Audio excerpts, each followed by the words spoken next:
Mendagri resmi lantik PJ Gubernur Papua dan Papua Selatan.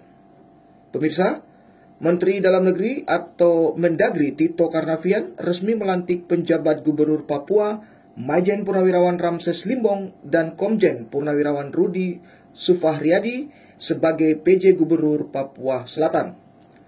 Pelantikan digelar di kantor Kemendagri Jakarta Pusat pada Senin 5 Agustus 2024. Pelantikan dihadiri jajaran pejabat Kemendagri. Pelantikan diawali dengan menyanyikan lagu Indonesia Raya dan juga pembacaan keputusan Presiden atau Kepres tentang pemberhentian dan pengangkatan PJ Gubernur Papua dan Papua Selatan. Setelahnya, kedua PJ Gubernur diminta membaca sumpah yang dipandu secara langsung oleh Mendagri Tito Karnavian.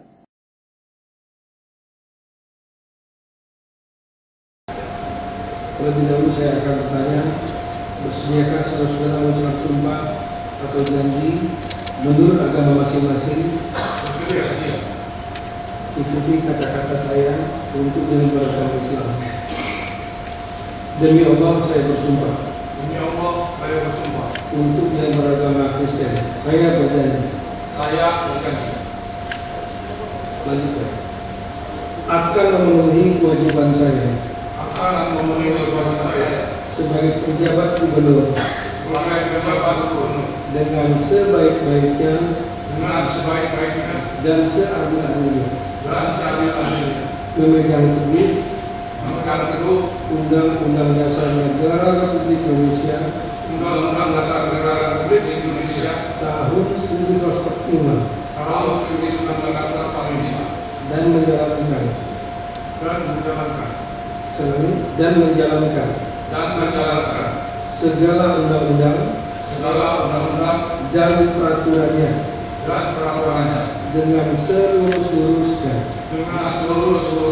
serta berbakti pada masyarakat bangsa dan negara. Untuk yang beragama Kristen, kiranya Tuhan menolong saya. Bapak Iwati silakan kembali ke tempat. Seusai pembacaan sumpah, Tito menegaskan bahwa pelantikan ini dilakukan berdasarkan keputusan Presiden Republik Indonesia nomor 76/P tahun 2024 tentang pemberhentian dan pengangkatan penjabat gubernur. Tito juga mengingatkan PJ Gubernur Papua dan Papua Selatan untuk bertugas dengan baik untuk kepentingan rakyat melalui program-program pemerintah.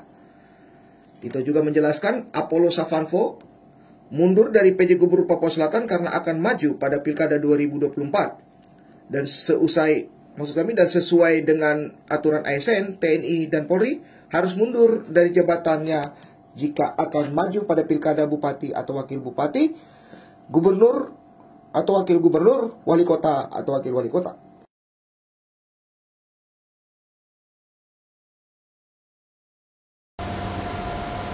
Ada yang sudah selesai. Nah ini saya minta Papua Selatan yakinkan betul bahwa tempat yang dipilih itu sudah clear and clear. Begitu dan sudah koordinasi dengan Kementerian PUPR, khususnya Dirjen Perumahan. Anggaran tidak masalah. Nah, anggaran menggunakan anggaran APBN, bukan anggaran yang ada di provinsi. Nah itu saya minta menjadi atensi paling penting.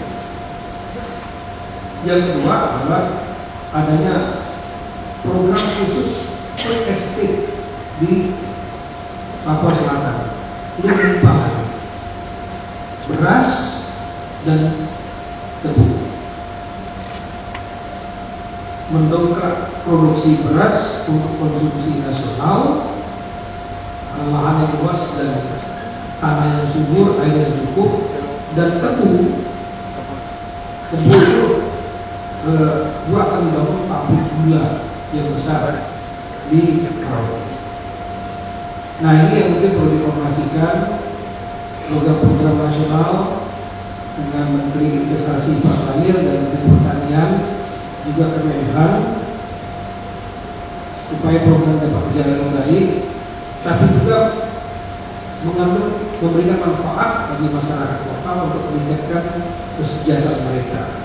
Ini perlu masalah-masalah sosial yang ada semua harus cari formula win-win, artinya menguntungkan semua pihak. Untuk kita mungkin cari jalan keluar ke dalam pemerintah pusat. Dan untuk itu saya menugaskan spesifik khusus salah satu direktur keuangan daerah, Pak Bari. Dia direktur perencanaan keuangan dan kemudian pernah jadi PJ Bupati di Sulawesi Tenggara yang cukup tinggi jam terbangnya untuk mengelola keuangan daerah. Saya akan membantu Bapak Akses. Timbul paling tidak 1 bulan. Kalau sudah nanti lancar, saya sampaikan baru nanti boleh kembali. Tapi tugas saya membantu.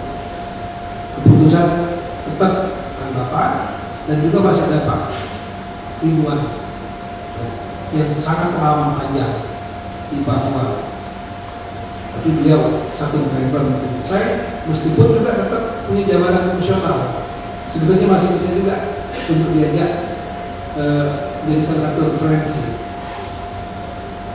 Kemudian tentu selain masalah internal, eksternal kita tahu ada problem masalah situasi keamanan ketertiban di sana, koordinasi dan Forkompinda, ada Pak Kapolda di sini, ada Pak Pangdam, Kabinda, dari kejaksaan, koordinasi dengan baik, tokoh-tokoh masyarakat, gereja, MRP, DPRP, dan semuanya,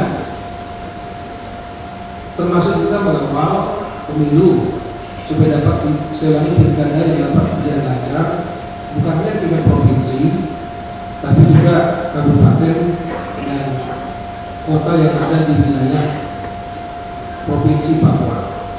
Kami dan saya